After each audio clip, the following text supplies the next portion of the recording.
Nĩ igongona rĩa kũrugũria mwako wa kĩrĩu wabici-inĩ nene cia DCI barabara-inĩ ya Kiambu rĩtongoretio nĩ President Uhuru Kenyatta, Minister wa ũgitĩri wa thĩinĩ Fred Matiang'i, mũnene wa borithi Hilary Mutyambai na mũtongoria wa DCI George Kinoti. Mwako ũrĩa ũrehete wathi mwerũ mĩhang'o-inĩ ya ũthuthuria rũhonge-inĩ rũu amu wĩna macini na mĩtambo ya kĩrĩu ya gũtabanagia mĩhang'o ĩyo. So this is therefore a milestone achievement.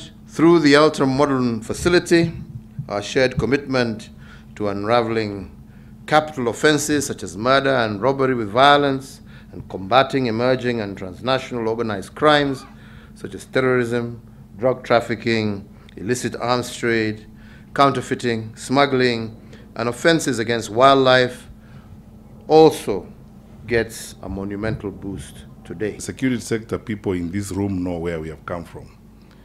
Your Excellency, it takes leadership because of your vision. When you took the oath of office in 2013, many of these institutions and things we are talking about here were non-existent.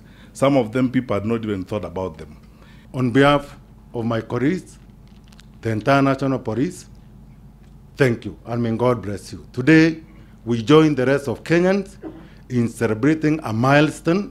Wabici icio ciĩna honge 10 cia ũtungata wa DCI, kĩoneki kĩrĩa kĩambĩrĩirie wathani-inĩ wa President Daniel Arap Moi, no gĩtiakinyanĩire ona wathani-inĩ wa President Mwai Kibaki kumana na ungumania na ũhũthĩri mũũru wa kĩgĩna kĩrĩa kĩigĩtwo keheri kũrũgamĩrĩra wĩra ũcio. Do direct that the Ministry of Interior, jointly with the Ministry of ICT, through the Communications of Kenya Universal Service Fund, to come up and to inform me within the next 2 weeks of how they can further strengthen the capacity of the cybercrime unit with this laboratory that we have just seen here.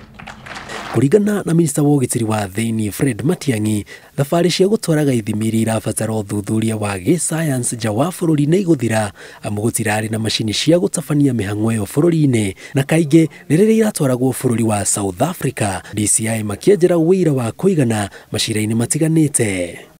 Because the song about sending samples to South Africa is coming to an end today. The song about a file has disappeared is coming to an end today.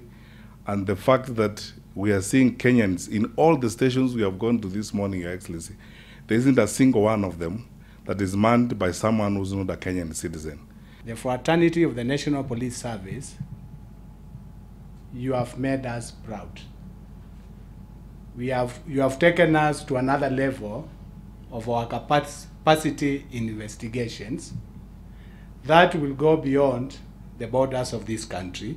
Mũcirithia mũnene Martha Koome augĩte rũhonge rwa magoti ona ruo nĩ rũkũgunĩka amu macira marĩtuithanagio kũringana na ũira ũthuthurĩtio na ũkoneka wĩna ũma. Including those for DNA analysis and information management systems that will certainly provide more and better information and analysis of evidence. Mwaka ũyũ wambĩrĩirie mweri wa ĩtatũ mwaka wa 2014 na hamwe ũhũthĩrĩte ciringi birioni 4.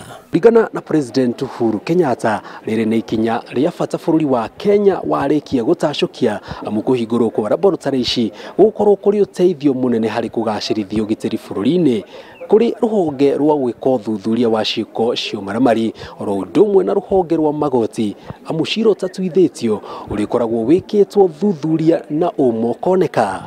Ngiribotera Inooro TV kuma wabici nene cia DCI ĩtagwo Jenga Wabui.